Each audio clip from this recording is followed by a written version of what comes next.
Hi Aquarius! Welcome po sa ating channel at ito ay inyong daily gabay tarot reading for July 25, 2024. Please be reminded kung naka-resonate kayo, comment down. Kung hindi kayo naka-resonate, ibigay niyo po sa iba kasi channel reading po ito. This is for you Aquarius ngayon July 25, 2024.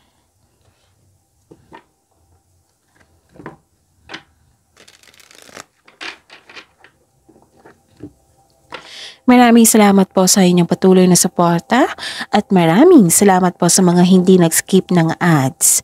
Gamitin ang reading na ito bilang gabay lamang. Sa mga hindi pa nag-subscribe, subscribe na po kayo at click bell notification para malaman nyo na may bago tayong upload. May lumabas dyan sa screen nyo ngayon, panoorin nyo po at sundin ang instruction.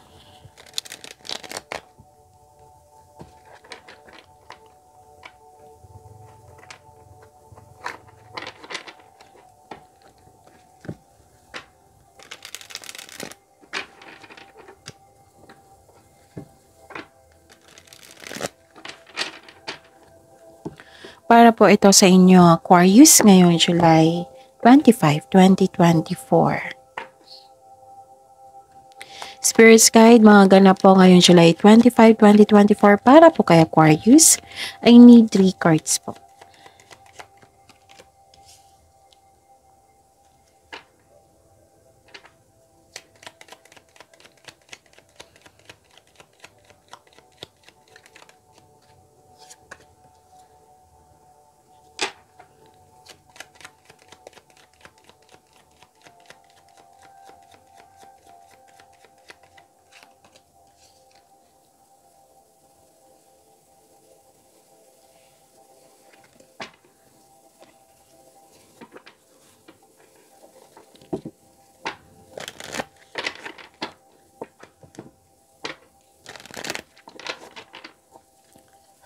Spirits Guide, mga mensahe po para kay Aquarius ngayong July 25, 2024. I need 2 cards po.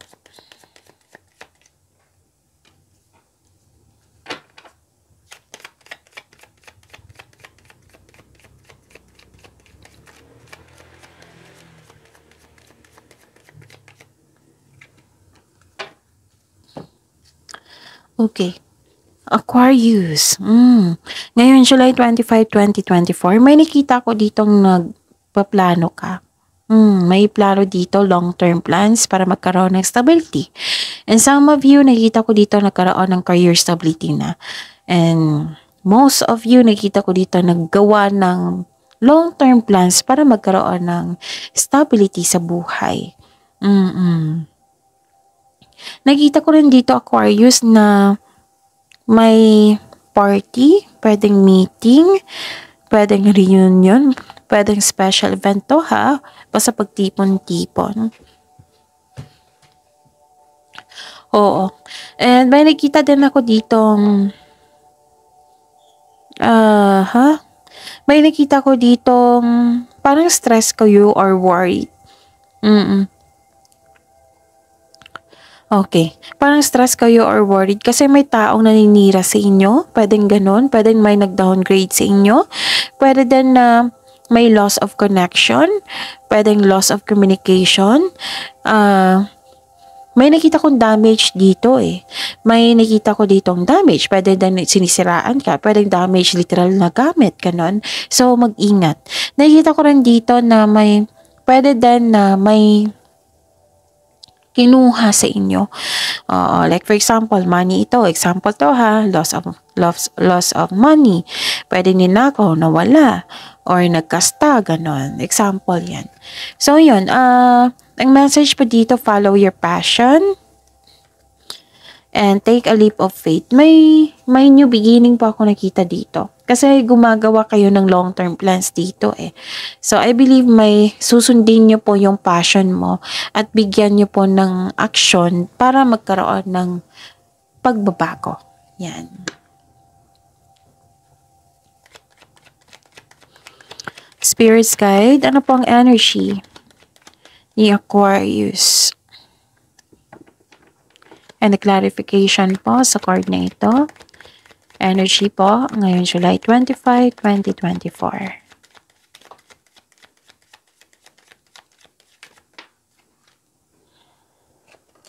So this is daily reminder ha, para hindi nyo makalimutan or para hindi kayo malito. Oo. Panoorin nyo po yung sunod-sunod na video nyo po. Like for example, basta sunod-sunod na video, sunod-sunod na date. Kahit weekly man yan, kahit monthly man yan, basta panoorin nyo. For example, napanood nyo ito July 25 na. Panoorin nyo po yung July 24, 23, 22, 21. Kung may narinig kayo or nakita kayong repeating message, kailangan nyo po yan bigyan ng atensyon. Kung maaari po, bigyan nyo po ng solusyon at aksyon. And yun, marami tayong upload ha. Solong-solo ni Aquarius yung monthly Gabay Tarot reading nyo. So check nyo sa channel natin. Pati na rin yung weekly Gabay Tarot reading nyo na nakafocus sa career and money. Solong-solo yun ni Aquarius. Okay. And still, pasensya pa rin. Pasensya po kasi may nakita, what I meant is pasensya na kasi still may sipon ako. Pwedeng may parating na po yung ubo ko. So, pasensya na po. Pero don't worry, nag-water therapy ako. Kung minsan, pahinto-hinto ako kasi kailangan kong uminom ng tubig. Okay. So, focus lang kayo sa message dito para may makuha kayong gabay. And don't worry kasi nakafocus ako sa reading natin. Yun nga lang, medyo pahinto-hinto ako kasi umiinom ako ng tubig. Okay, Aquarius? Okay. So, tingnan natin yung energy mo ngayon. Okay. Yan. Bakit ka nagkaroon ng lack of self-confidence dito, Aquarius? Kasi nakita ko dito nagkaroon ng lack of focus, parang loss of direction. Okay. So, may loss of connection nga. May away kasi ako nakita dito eh. Dalawang card na nag-confirm dito. May away. Pwede din nagkaroon ng away kasi hindi successful yung plano or hindi naka-move on. So, the advice is you need to create a concrete plan in order to regain momentum. Impulse control ay kailangan po in order to grow and take action in a positive direction. Magtiwala po sa sarili ha. Aquarius, okay? Tapos, nagkaroon din ng hesitation dito to take an action. Yung inability to move forward. Baka nakatulong kasi yung isipan dito. Some of you nag-overthinking pala. Nagkaroon ng successful sa plano. You felt defeated. Nagkaroon ka ng loss of direction. Nakita ko yung negativity dito eh. So, paalala po Aquarius, kontrolin nyo po yan. Okay? Kontrolin nyo po yan instead of attracting negativity, attract kayo in a positivity. Okay? Positive affirmation po kahit may challenge po nagaganap ngayon, positive affirmation pa rin po para ma-attract mo yung blessings. Okay? Tapos, na-confuse ka dito eh. Dalawang card na nagsabi dito na na-confuse kayo. Tingnan natin. Okay. Nakikita ko dito na okay. So, this is a confirmation talaga na nag-overthink kayo. Aquarius. Remember, Aquarius, overthinking can steal your happiness, can steal your opportunity. Kung nagkaroon kayo ng time for reflection, kailangan kasi yan schedule eh. Like for example, bukas umaga, wala akong gagawin, magre-relax ako. So, 8 a.m. to 12 noon, pag-isipan ko yung isang opportunity. Kailangan kong bigyan niya ng solusyon. Kailangan makagawa na ako ng desisyon. Ganun. Time for reflection. Bigyan niyo po ng oras. Kung hindi pa kaya, then change the channel para maiwasan niyo po yung overthinking na iyan. Kasi nagmuni-muni ka dito. Nag-iisip ka ng mga plano o pangarap sa buhay. Gusto mo ng changes po. Aquarius, kitang-kita ko dito. And which is nakita ko rin dito na susundin mo talaga, magkakaroon ng pagbabago kasi susundin mo yung gusto mo sa buhay. Follow your passion and take a leap of faith. So may pagbabago, bibigyan mo na yan ng aksyon. Nagmuni-muni ka kasi dito eh. Nag-iisip ka ng plano. Nag-iisip ka ng plano dito and dito rin. So, this is the clarification. Gagawan mo yan na yan action.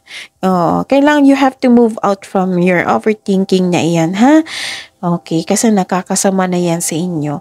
So, control it. Tapos, nag-iisip ka ng desire sa buhay. So, this is another card na nagsabi dito na gusto mo talaga ng pagbabago, yung pag-level up. So many big ideas, very inspired ka kasi. Gusto mo ng karagdagang investment para magkaroon ng financial growth. Yung mas lumaki yung pangarap mo sa buhay, gusto mo ng karagdagang investment. Para sa mga nagpaplano kayo to level up, pinagigihan mo ng mabuti yung trabaho mo para magkaroon ng promotion, which is good. So, identify ha, kung nag-overthink na kayo, you have to move out niyan. Kailangan kayong makawala sa overthinking na yan, okay?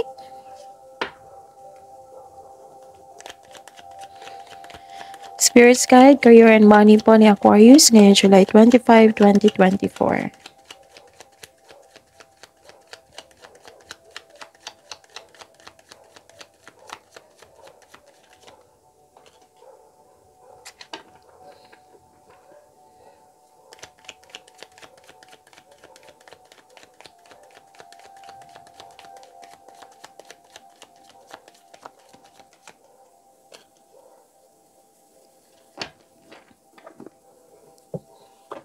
Okay.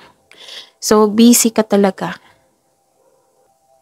Okay, wow. So, Aquarius, nagkaroon po ng success dito. New doors opening. Kaya pala, ang lalim-lalim ng iniisip nyo ngayon. Kasi may opportunity pala.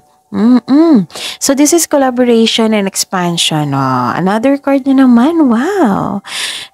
May parating po na opportunity. May ilan sa inyo na natakot like for example, parang may offer. Oo.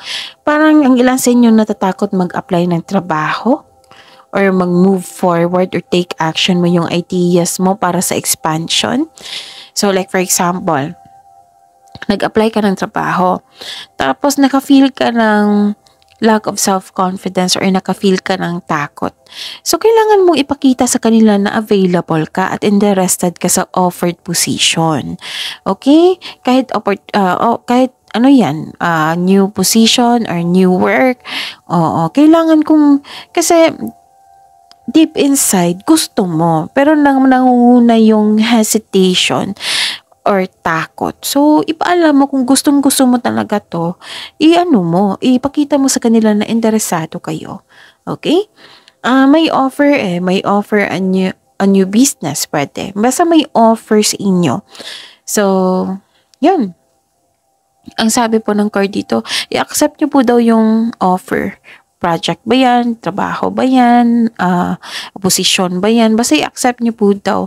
And face it with confidence. Kasi naka-align ito sa passion mo.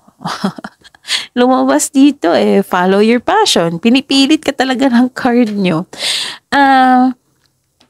Isa din ito sa dahilan kasi kung magtagumpay itong opportunity na ito, isa to sa dahilan na magkakaroon ka ng maraming opportunity. Yes, kung magtatagumpay itong binigay na offer sa inyo, magbibigay ito ng maraming opportunity sa inyo.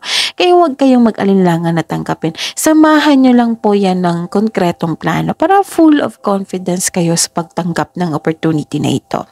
So, yun. This is expansion, right? So, nasa next level ka ng prosperity na matagal mo nang hinintay. Kaya huwag mong palampasin itong pagkakataon nito. Posibleng dagdag trabaho, dagdag kaalaman, dagdag investment, ganon. So, increase confidence po. Kailangan mong labanan yung takot mo. And this will lead you to grow and expansion po. So, work your skills. Busy kayo ngayon. Okay, Aquarius? Ang ganda. And nakikita ko dito na nagkaroon nga ng hesitation dito. Kanina pa to Pwede din na disappoint kayo sa delay. Kasi may nakita ko ditong na-disappoint kayo. And yun.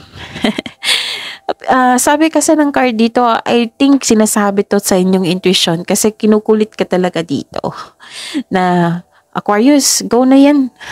Gawa ka na lang ng plano, ganun. Kulang lang ganun.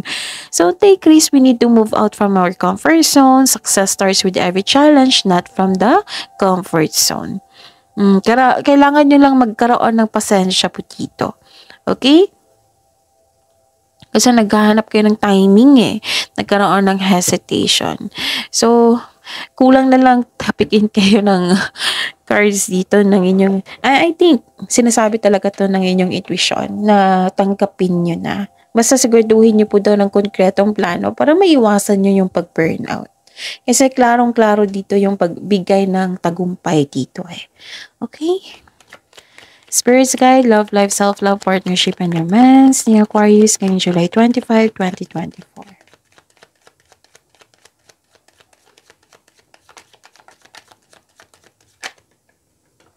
Lumabas nga, lack of self-confidence. And I'm hoping na ma-overcome nyo ito. Nagkaroon ng hesitation pa rin eh.